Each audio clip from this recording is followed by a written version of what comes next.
But probably the next thing I would do if I was an investigative journalist, now that I'm seeing that matching shoe size, I'm getting a little bit of reasonable, articulable suspicion that it could be me. I might ask myself just for giggles, are you the one that did this? Now the question I have to ask myself while I'm asking myself that question is the secondary question of, can I trust myself to give an honest answer on that first question? Hey folks, I'm up here in Delhi Park, Delhi, Ohio, on Friday, roughly 3 p.m. And I noticed this from a distance. I'm on a baseball field, probably one of the main ones. Up there is a skate park, and down there is a dog park. Kids' big playground. And I noticed this, I don't know if you can read this or not. Try and get up on it closer, but it says Delhi G-O-V-T, Delhi government sucks.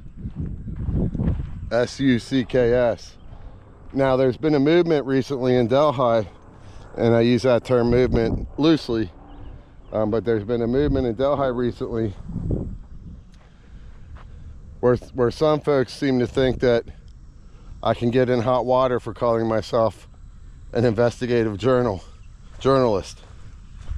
And even Trustee Seavey chimed in saying there's new legislation where if it passes, you won't be able to call yourself a journalist unless you were getting paid.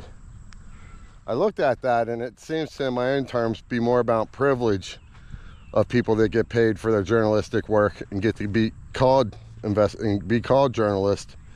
But an example of that privilege is if a whistleblower in government came to me who doesn't get paid and went to like a mainstream media outlet reporter that gets paid, and they both go to court, and both me and the paid reporter wants to keep their source confidential, well, because that journalist is paid, that gets respected by the court. So in that scenario, the court comes down on me, but it doesn't come down on the paying journalist. Almost the exact same scenario. It's kind of stuff I'm fighting against.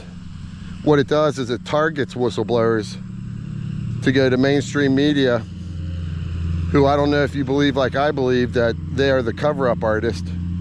They are the propagandist machines. They are hand in hand with the evil empires.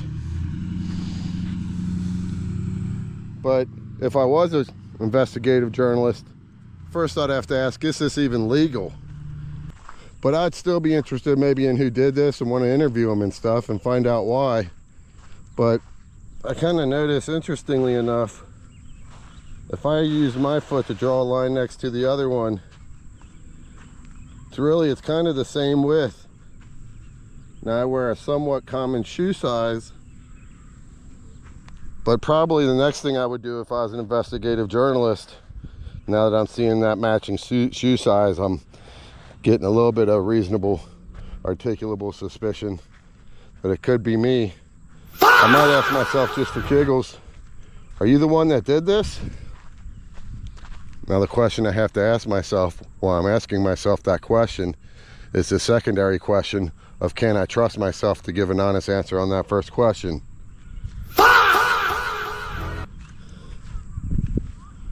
And at this time, I honestly don't know. I don't know how to answer that to myself.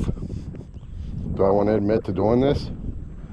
Let me just say this, that if I did do this, why would I do something like this?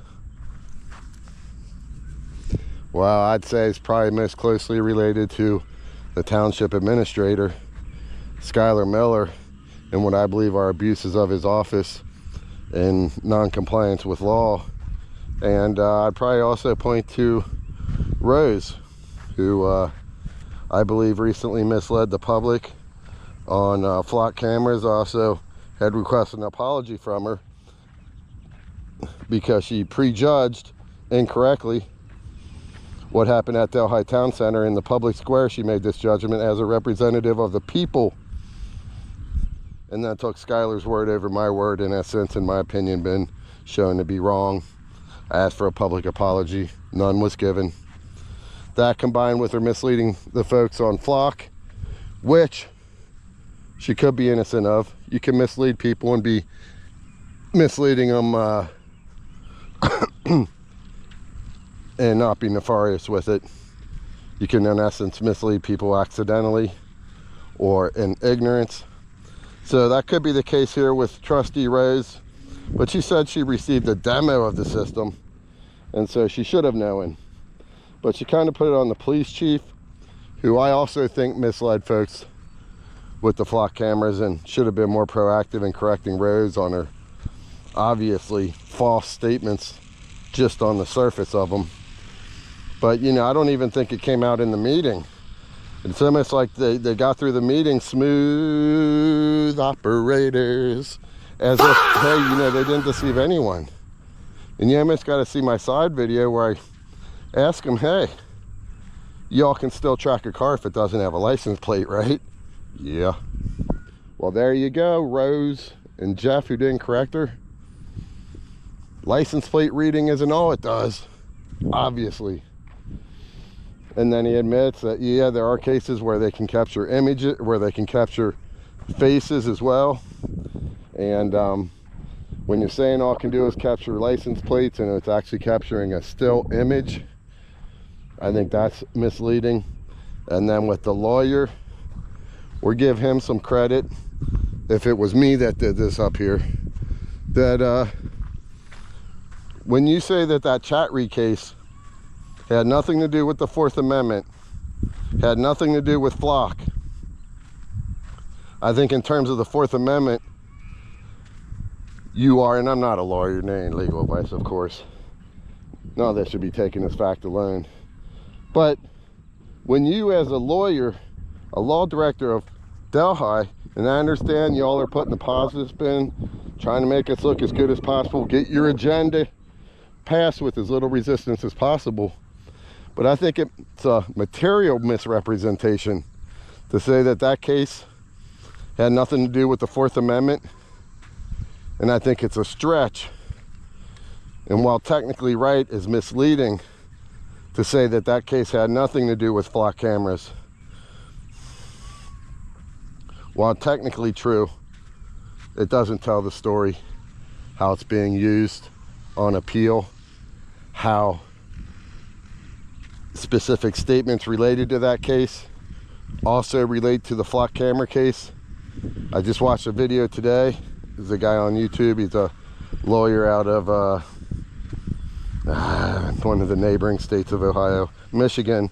He's a lawyer out of Michigan. It's not a specialty, but he did one on Flock camera today. He seems to be minorly against them, I would say, I guess. And he talked about the case and talked about someone else wrote an article on the case and how it is closely tied to the Flock camera situation. And so there's reasons why. I listed the three main ones in my last public speech. Don't have time to go into detail, but we got this Delhi sucks. Delhi government sucks. Delhi doesn't suck. Delhi government sucks. Message in this ball field right up here. We're gonna move on.